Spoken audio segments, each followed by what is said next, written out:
The sun was setting, and the sky turned orange. Ronnie stood outside the big city hospital with her hands shaking. In her hand was a white envelope with her name on it. Her heart beat fast. She knew what was inside. Slowly, she opened the envelope and pulled out the paper. Her eyes moved over the words. Her legs felt weak. The paper said something she didn't want to read. Patient Ali. Age, 10 years. Condition, critical. Immediate surgery needed. Cost, Rs for 50,000. Without treatment, patient may not survive more than 1 month. Ronnie closed her eyes. The letter dropped from her hand and flew in the wind. She didn't try to catch it. She just stood still, frozen like a statue.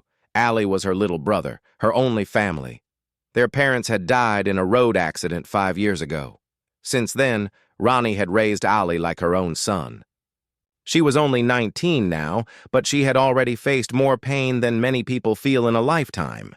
She worked in the city as a housemaid. She cleaned floors, washed dishes, and sometimes didn't eat so that Ali could eat better food. She never complained. All she wanted was to give Ali a good life. But now, this? How could she save him? She sat down on the hospital steps and looked up at the darkening sky. Her eyes filled with tears. Everyone says it's impossible, she whispered. But, are you listening, God? Can you hear me? Ronnie's small rented room was 5 kilometers away from the hospital. She walked home that night. No bus, no money, just her tired legs and a broken heart.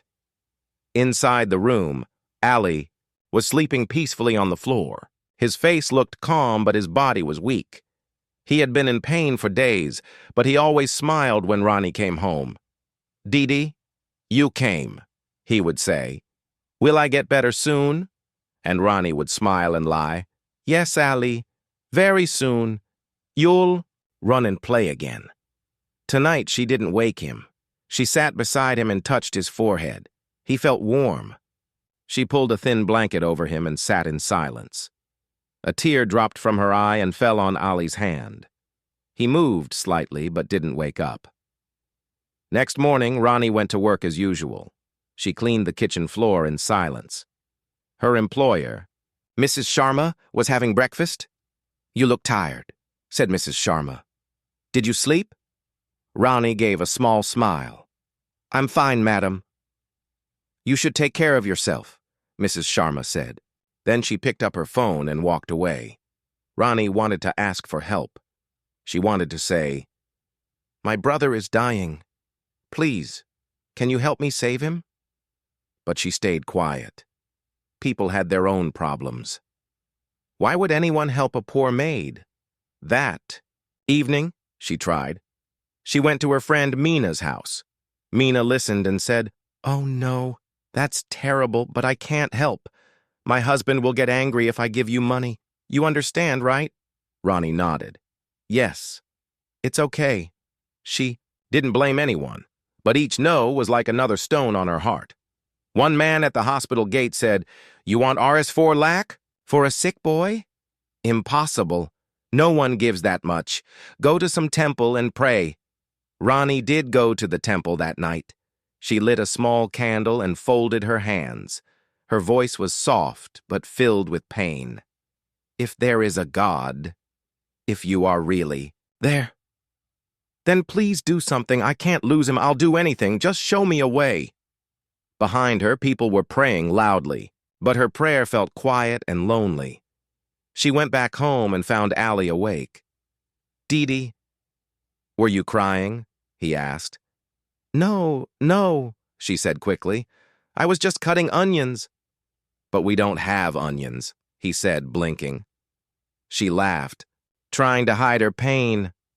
Clever boy, she said. Now go to sleep. Dream about your favorite cartoon. I want to dream about flying, Ali whispered. Like a bird. Ronnie kissed his forehead. You will, Ali. You will fly one day. Late that night, Ronnie couldn't sleep. She kept thinking, what can I do? Where can I go? Who can help? She took a piece of paper and started writing names, people she knew. But after 5 names, she stopped. None of them had enough money. Some were struggling like her. She looked at the calendar. Only 30 days left. She looked at the little idol in the corner of the room and said softly, "You have to show up now. Please." That night, she had a strange dream. She saw a dark road and she was walking alone. Her hands were empty. Then a woman in white appeared. She didn't speak. She just smiled and pointed ahead. Ronnie looked in that direction. There was light, bright and warm. When she turned back to ask the woman something, the woman was gone. She woke up sweating. The room was still dark. But her heart felt different, like something had changed. Next morning, she made tea for Allie and gave him his medicine. He looked better than yesterday. Ronnie had no answers yet, but she felt like she couldn't give up. Not yet. Maybe God did hear me, she thought. Maybe something is coming. As she stepped out of the room to go to work again, a voice inside her whispered, "This is only the beginning." Next morning, Ronnie woke up early. She quietly made tea, packed some bread in a paper bag, and kissed Ali's forehead. "Stay strong." "Ali," she whispered, "your sister will not give up." Ali gave a weak smile. "I'm fine, Dee. Don't worry." But Ronnie was worried. Deep inside, fear was growing like a fire. She stepped outside and looked at the sky. It was cloudy. The weather matched her mood, uncertain, heavy, ready to rain at any moment. Ronnie's first try. Her employer. Ronnie's first hope was her boss, Mrs. Sharma. After finishing her work early, she stood near the kitchen door. Her hands were shaking. It was not easy to ask. "Madam," she began. Mrs. Sharma looked up from her phone. "Yes, Ronnie? Can I talk to you for a minute? It's important." Mrs. Sharma frowned but nodded. Ronnie took a deep breath and told her everything. About Ali, the illness, the money needed. Her voice cracked, but she stayed strong. Mrs. Sharma listened, then sighed. "Ronnie, I understand it's painful, but ours $450,000 is a big amount. Even I can't just give that away. But can you maybe give a little? I will return it." Slowly. Mrs. Sharma shook her head. "This is not how life works, Ronnie. I suggest you go to a hospital trust, or maybe a politician. I can't help you." That was it. No more words, no soft look, no offer of even raw $500. Ronnie thanked her and walked away, her eyes wet. Ronnie's second try, a rich uncle. Next, she went to her father's old friend, Uncle Samir, who lived in the city. He lived in a big house with guards and cameras. Ronnie waited outside the gate for 1 hour. Finally, someone came out and said, "He's busy." "Please," Ronnie begged. "Tell him Ronnie is here, daughter of Rajesh. He was his best friend." The guard went in and returned 5 minutes later. "Sir," said, "he doesn't remember." Ronnie couldn't believe it. She had played in that house as a child. Now she was no one. Ronnie's third try, a temple fund. She heard of a temple that helped poor people. So she went there and stood in the line. After 2 hours, her turn came. The man behind the counter looked at her papers. He said, "We already gave money this month. Come back next month." "But my brother won't live till next month," Ronnie said, tears forming in her eyes. "Sorry, next." Just like that, her hope was thrown away like trash. The world felt cold. Ronnie walked through the crowded street. Everyone was busy. Cars, horns, people laughing, talking, shouting. But in her world, everything was quiet. She sat near a tea stall and looked at the people. She wondered how many of them had ever lost someone. How many of them had begged for help and heard no again and again. She looked at her hands. They were rough from work. Her feet were hurting. Her soul was tired. A voice inside her whispered, "Maybe they were right. It is impossible." The lie of strength that night. Allie was waiting for her. "Did you get the money, Dee?" he asked with hope in his eyes. Ronnie forced a smile. "Almost. Just a few more days." Allie smiled. "I knew it. You always keep your promise." Ronnie turned her face away so he wouldn't see her tears.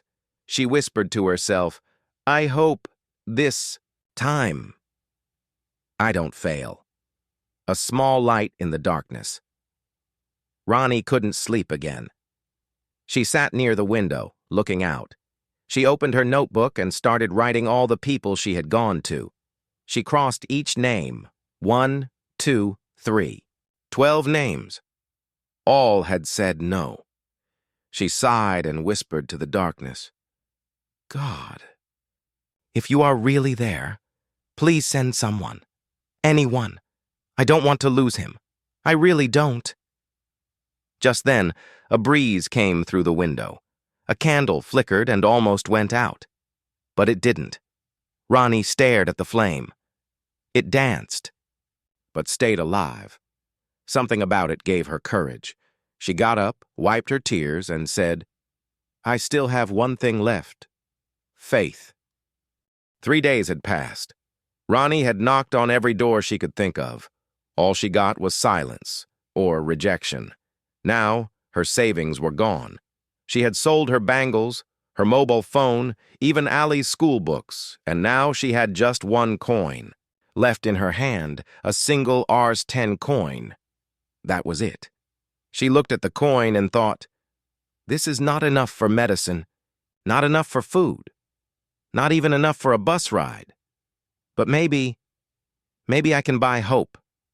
Ronnie walked to a small shop and bought a candle with that 1 coin. The shopkeeper said, "Only a candle? You sure, sister?" She smiled softly. "Yes, just a candle."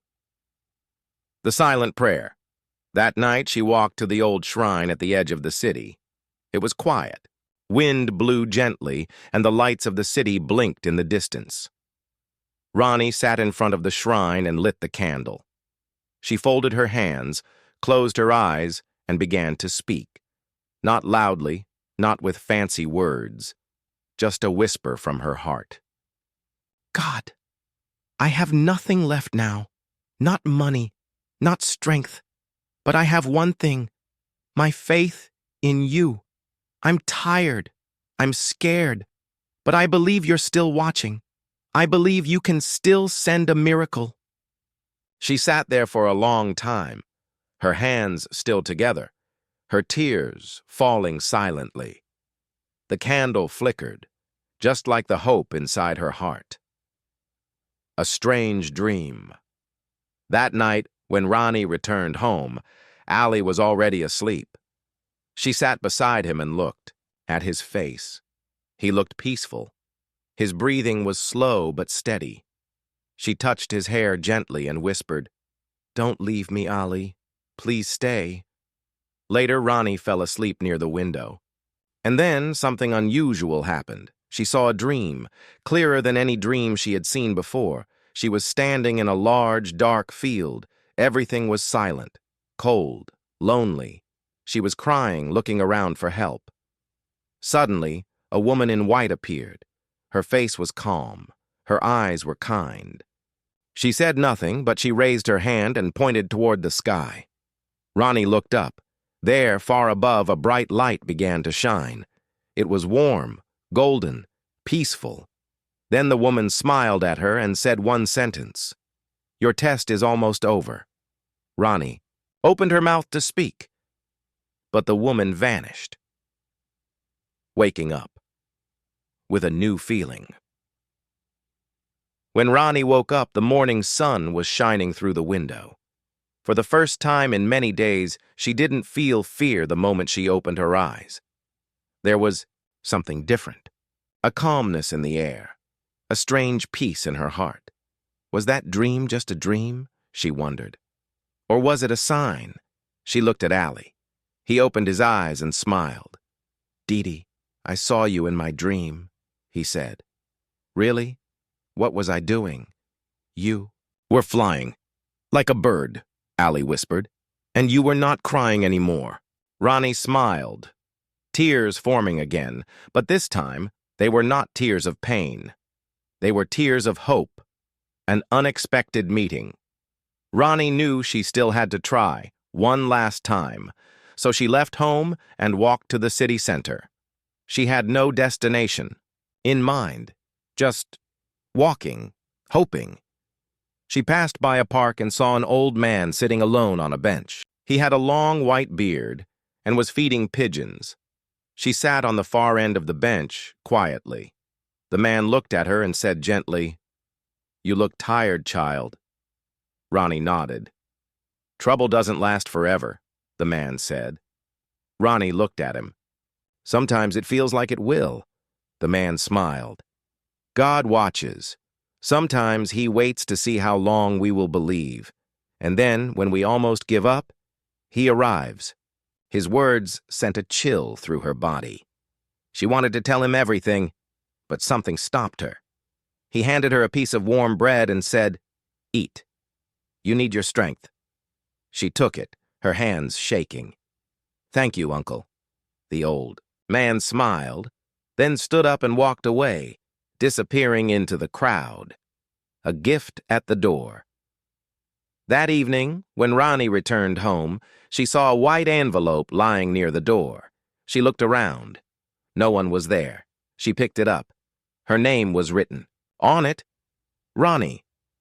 With trembling hands, she opened it. Inside were two things.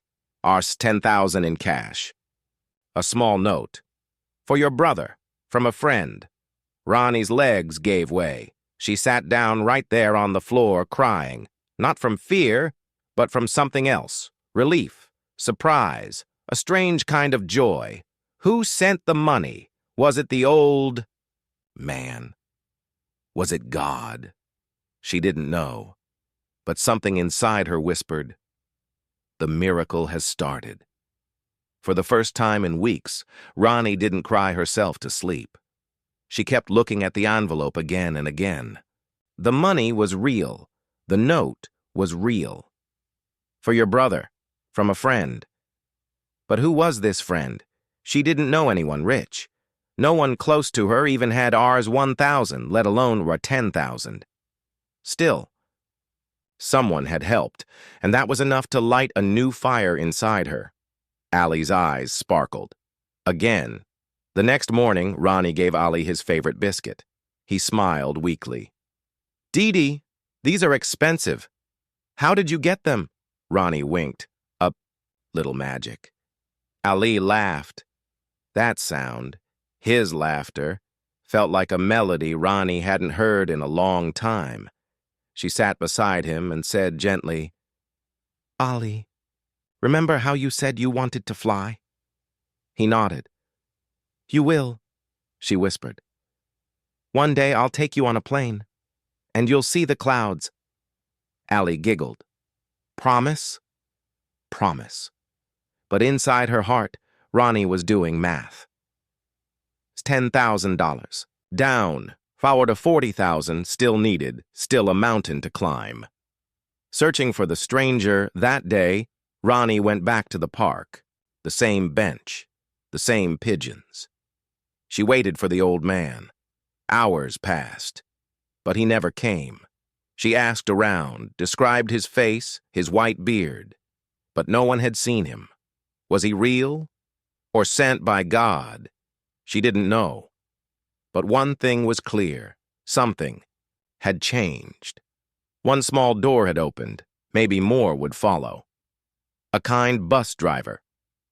2 days later, Ronnie was returning from the pharmacy.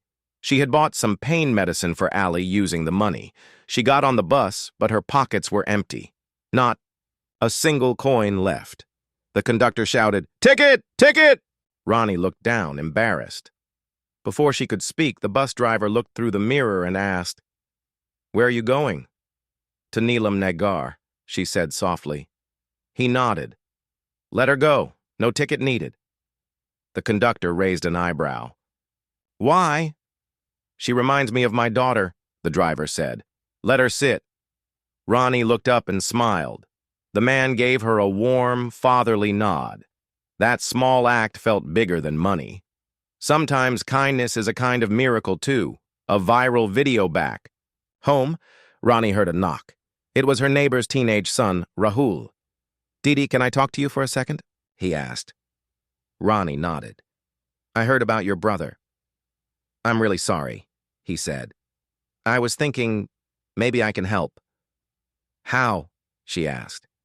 I make videos on Instagram, he said shyly. Small emotional stories. I can tell your story online. Maybe someone will help. Ronnie hesitated. I don't want people to feel sorry for me. It's not pity, Rahul said. It's awareness. Sometimes strangers help more than friends. Ronnie thought for a moment and then agreed. The video that touched hearts. Rahul recorded a small video. He used simple words. He showed a photo of Ali smiling. He told people about the surgery, the deadline, and the cost. He posted it with the caption, Let's help this little boy fly. Every rupee counts. At first, nothing happened. But then, something strange began. The views started going up. People shared it. Comments poured in. Praying for him. How can we donate? This story touched my heart. Someone even wrote, We don't know you, but you are not alone. Another envelope. A bigger one. 2 days later, Ronnie returned home from work. A white envelope was lying near the door again. She froze. Her hands shook as she picked it up. This time there was no note, just a name written in bold letters on the back. You are not forgotten. Inside the envelope was a $50,000. Ronnie gasped. She fell to her knees, her heart racing. She cried again, but this time the tears were filled with something powerful. Hope. Ali whispered, something unexpected. That night, Ali was awake when she came in. Didi, what happened? He asked, seeing. Her teary eyes. Another friend helped us, she said, hugging him tightly. Ali smiled and said, You see? God is coming. One step at a time. Ronnie nodded slowly, but Ali added something strange. I saw him, in my dream. Ronnie looked at him. Who? The man in white, Ali whispered. He said I will fly soon. Ronnie's eyes widened. She had seen a woman in white in her dream. Ali saw a man. Who were these people? Were they angels? Signs? She didn't know. But the message was clear. Something was happening, and the impossible was starting to look possible. It had been 10 days since Ronnie started asking the world for help, and slowly, the world had begun to answer. First Rs 10,000, then Rs 50,000. With a few small online donations, her total had reached Rs 70,000. It was a miracle. But the surgery cost Rs 450,000, and now, time was running out. A call that shook her world. One morning, Ronnie received a call from the hospital. Hello, is this Ronnie? The voice said. Yes, doctor. We just did the final checkup for Ali. His condition is getting serious. He needs the surgery within 7 days. After that, we can't say anything. Ronnie felt like the floor under her feet had cracked open. Only 7 days left. She thanked the doctor and sat down, her hands cold, her heart beating fast. What if I fail? What if I lose him? Just when help started arriving. But she pushed those thoughts away. This was not the time to give up. The darkness returns. That night, something unexpected happened. Ali's breathing became heavy. His chest moved up and down like a wave in a storm. Didi, it's hurting, he whispered. Ronnie held him tightly. I'm here, Ali, just hold on. She called an ambulance. In the middle of the night, they rushed him to the hospital. Inside the emergency room, Ronnie stood alone in the hallway, her hands covering her mouth. Please, God, she cried in silence. Don't take him away now. Not yet. Not before the sunrise. Hope. Almost breaks after 2 long hours, The doctor came out. "He's stable," the doctor said. "But he won't stay stable for long. This is the final warning, Ronnie. Arrange the money fast." She nodded, her legs barely able to stand. The next morning, she went straight to a local charity office holding all the papers. The manager read them, shook his head, and said, "So sorry. We've already crossed our limit this month." Another rejection. Another closed door. That afternoon, she checked the online fund page. Only Rs $3,000 had come in that day. Tears rolled down her cheeks. She looked at the sky. God, was all this just false hope? A message from a stranger. That evening, as Ronnie sat beside Allie's hospital bed, her phone beeped. It was a message from an unknown number. "Hello. I saw your story on Instagram. My son had the same disease. He didn't survive, but I want yours to survive. Check your bank." Ronnie's heart started beating faster. She opened the bank app with shaking hands. Her eyes widened. 1,000 had been added. She gasped, then cried, then laughed. The nurse looked at her, confused. Ronnie just kept whispering, "Thank you, thank you." But the storm was not over. Just. When things started to move, a problem came. Rahul, the boy who posted the video, ran to her with a worried face. "Didi, bad news. Instagram removed the video." "What? Why?" she asked. "They said it violated guidelines. Some people reported it as fake." Ronnie was shocked. "But it's real." "I know," Rahul said. "But now the donations will stop." Just like that, the biggest tool they had was gone. Ronnie felt anger rise inside her. Why do people destroy what they don't understand? But she didn't cry, not this time. Instead, she said firmly, "They closed a window, but God can still open a door." Ali's heartfelt words. That night, Ali looked weaker than before. His voice was soft, but his eyes were full of love. "Didi," he said. "Yes? If I go away, will you be okay?" Ronnie shook her head, tears falling. "Don't say that. You're not going anywhere," Ali smiled. "If I don't make it, I want you to promise me one thing." "What?" "Tell my story, so other people can live." Ronnie hugged him tight. "No, Ali, you will tell your story, from a stage, in front of the world." Ali's lips curved into a tiny smile, and then he slept. A storm. Then a light at 3 a.m., Ronnie stood alone on the hospital terrace. The sky was dark. Thunder rolled. Far away. Rain was about to fall. She lifted her face to the wind and whispered, "I'm not giving up. Even if the whole world says no, I'll still believe. Even if the storm comes, I'll wait for sunrise." At that very moment, her phone beeped. Another message. "We are a TV channel. We saw your story. Can we cover it tomorrow on our morning show?" Ronnie looked at the sky again, as the first drop of rain touched her cheek, and she smiled. The storm had come, but now, so had the first light.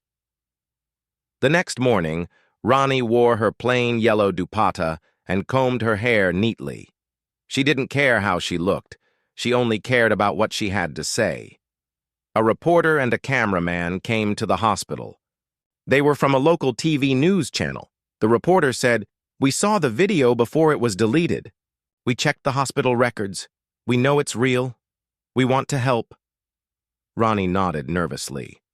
"I don't want sympathy. I just want my brother to live." The reporter smiled. "Then speak your truth. Let the world hear it." The interview. That changed everything. They sat under a tree outside the hospital. The camera rolled. Ronnie held a photo of little Allie and began to speak. Her voice shook at first, then grew stronger with every word. "This is my brother Ali. He is 10 years old. He has a hole in his heart. Doctors say he needs surgery in 5 days or I might lose him. I'm not rich. I sell food on the street.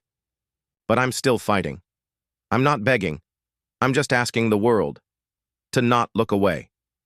She looked directly into the camera. I believe in miracles. Maybe someone watching this is that miracle. The response was like a flood. That night, the interview aired on TV. Within hours, people started sharing it everywhere. Facebook, WhatsApp, YouTube Shorts, Telegram groups. Ronnie's phone didn't stop buzzing. Messages came from all over the country. I want to help. Where to send money? I cried watching her story. This girl is a real-life hero. Donations started pouring in. $500 or $1,000. Even small amounts like $50, but they all added up. By morning, her bank balance had crossed $30,000. A rich woman's call on the second day after the TV interview. Ronnie received a call. Hello? Is this Ronnie? Yes. My name is Mrs. Kapoor. I lost my son to the same disease 5 years ago. I saw your story. I want to help. Ronnie held her breath. I'm sending $50,000 right now. Please, save your brother. Ronnie couldn't speak. Her throat was dry, eyes full of tears. All she said was, "Thank you, ma'am. From my heart." Ali's reaction. When Ronnie went to Ali's hospital room, she couldn't hide the smile on her face. Ali looked at her and whispered, "Didi, did it happen?" She nodded, her voice shaking with emotion. "Yes, Ali. The money is complete. You're going to have your surgery." Ali didn't say anything at first. He just closed his eyes, smiled, and whispered, "I knew God was coming." Then he opened his arms and said, "Hug me tight, Didi." And she did, like never before. A call from the hospital director that evening. The hospital director himself called her. "Miss Ronnie," he said, "we're ready. The operation is scheduled for the day after tomorrow. The best heart surgeon in our hospital will handle it." Ronnie was silent for a moment. Then she said, "Thank you, sir. I'll never forget this." He replied, "No, Ronnie, the world won't forget you. You reminded everyone what real love looks like." One final surprise. Just when Ronnie thought the surprises were over, one more came. A famous Bollywood actor reposted her video. His caption said, "I don't know this girl, but I respect her fight. She is stronger than most of us." Within an hour, thousands of people followed her online. Some even sent voice notes praying for Ali. Ronnie was overwhelmed, not because of the fame, but because, at last, the world was listening. The night. Before surgery that night, Ronnie and Ali sat by the window. Ali looked at the stars and said, "I'm not scared anymore." "You shouldn't be," Ronnie said. Ali smiled. "Do you think after surgery, I'll be able to run again?" Ronnie held his hand. "Not just run. You'll fly." Ali laughed gently, then closed his eyes. Ronnie whispered, "The fight is not over, but the miracle has arrived." The sun rose slowly that morning, but for Ronnie, time felt frozen.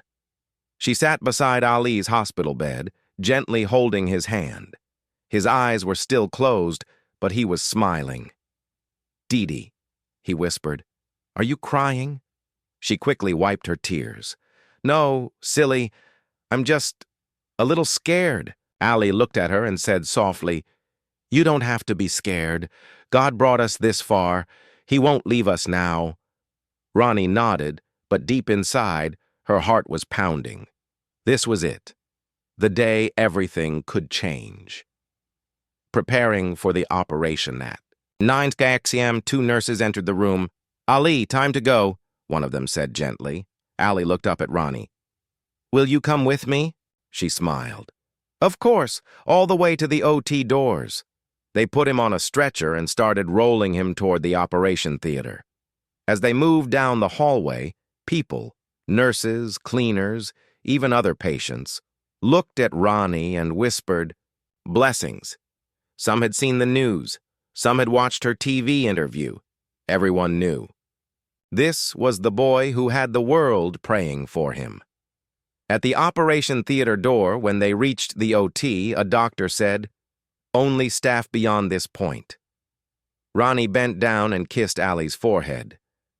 "You're brave," she whispered. "You're strong. You're going to come back stronger." Allie held her hand tightly for one last second, then let go. The doors closed. Ronnie stood still, staring at them. A few meters away, her brother was fighting for his life. She sank into a chair and folded her hands. For the first time in a long time, she didn't cry. She just prayed. The longest hours of her life. 1 hour passed, then 2, then 3. No news. Ronnie looked at the clock again and again.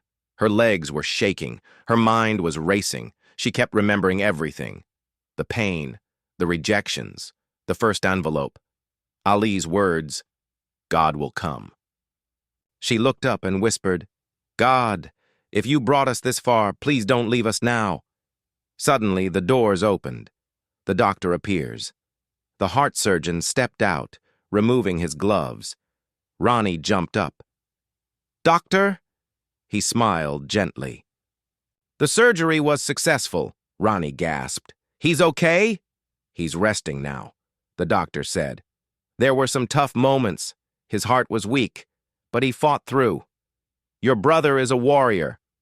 Ronnie burst into tears. This time, they weren't tears of fear. They were tears of relief. She folded her hands, looking at the sky. "Thank you. Thank you." Allie wakes up 2 hours later. Ronnie was allowed to see him. Allie was still weak, but he opened his eyes when she touched his hand. He gave a sleepy smile. "You're here," he whispered. "Yes," she replied. "And so are you." "Did I fly?"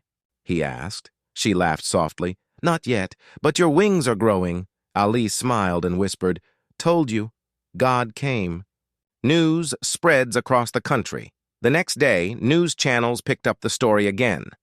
The boy with a heart full of hope survives. Strangers saved a life, a sister's fight. When the internet became a family, even international. Websites shared the story. People from around the world sent blessings, gifts, and messages. One message said, "I was planning to end my life, but your story gave me hope. Thank you for saving me." Ronnie read it out loud, and her eyes filled with tears again.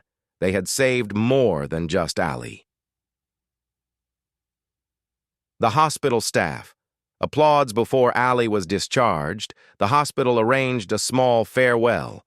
Doctors, nurses, even patients gathered in the hall. When Allie entered in a wheelchair, they all clapped. The director said, "We have treated many children, but none as brave as Allie, and none as strong as his sister." Ronnie stood beside Allie, holding his hand proudly. In that moment, she was no longer just a poor street vendor. She was a symbol of hope.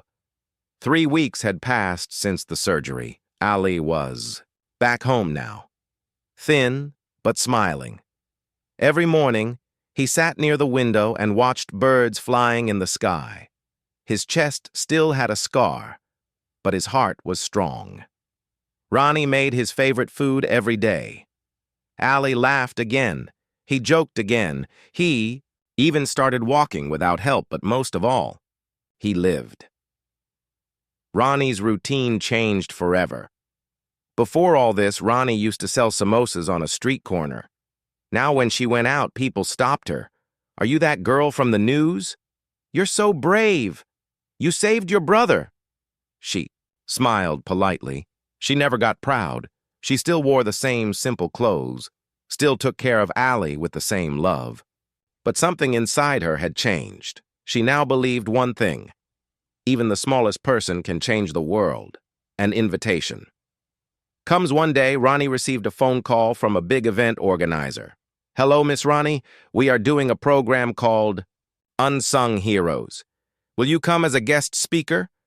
Ronnie was shocked. "Me? But I'm not educated." I'm just a normal girl." The woman on the phone replied, "That's exactly why people need to hear you." Ronnie thought for a moment and said yes. Allie's stage debut, the event day, came. Ronnie wore a clean white kurta. Allie wore a tiny blazer, gifted by someone online. As they stepped on the stage, the entire hall stood up and clapped. People had tears in their eyes before she even spoke. Ronnie stood at the mic and began slowly. "I had no money, no connections, no power, but I had faith. I had love for my brother, and I had the belief that if I fight, someone will listen." The audience was silent, completely focused. Ali came to the mic next. He smiled and said, "I'm not just a patient. I'm a survivor. Because of my sister. And because of you all." The entire crowd stood up and clapped for a full minute. Back to life, back to dreams. After that, life slowly returned to normal. Ali went back to school, something doctors once said might never happen. He played football with his friends again. He painted pictures and wrote poems. One of his poems was titled, "The Day God Came." Ronnie framed it and hung it on the wall. She still sold food in the evening. But now, people didn't just come for samosas. They came to meet the sister who didn't give up. A quiet moment at the temple one evening, Ronnie and Ali went to a small temple. They lit a diya lamp together and sat on the stairs. Ali looked up at the sky and asked, "Didi, do you think God really came?" Ronnie looked at him and smiled. "Yes," she said, "but not with light in the sky. He came through people. He came through love." Ali nodded slowly.